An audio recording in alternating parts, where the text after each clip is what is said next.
Master Swatmarama says that inconsistency is something that will very quickly destroy our spiritual practice. And so, how do we find that consistency, especially over a long period of time? Once we practice for months or years or decades, how do we keep up that enthusiasm? How do we keep up that engagement? How do we fight that inconsistency? And this is something that I think about a lot because it's something that we're all challenged by.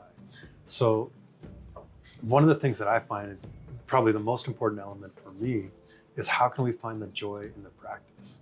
How can we find the success in the practice? Because what happens is the mind will want to continue to do the things that it enjoys. The mind will want to continue to do the things that it finds success at. So how do we do that? How do we find success? How do we find that joy and keep that joy? And I think a good example is in our meditation practice. The first thing that happens after we choose an object, like the sensation of breath at the tip of the nose, we put our mind on that object, and then it's only a matter of time before the mind will fly off, thinking about yesterday, thinking about what we have to do, thinking about tomorrow.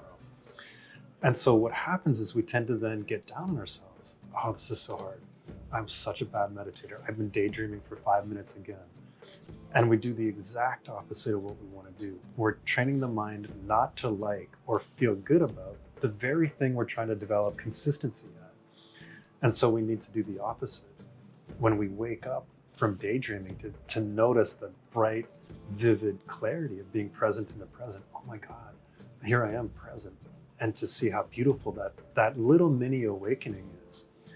And then to recognize that joy. And then with that state of joy, go back to the object of meditation. And then it's like rewarding the dog. It's like giving the dog a little treat. It's done, the mind did what we wanted to do, and then it feels successful.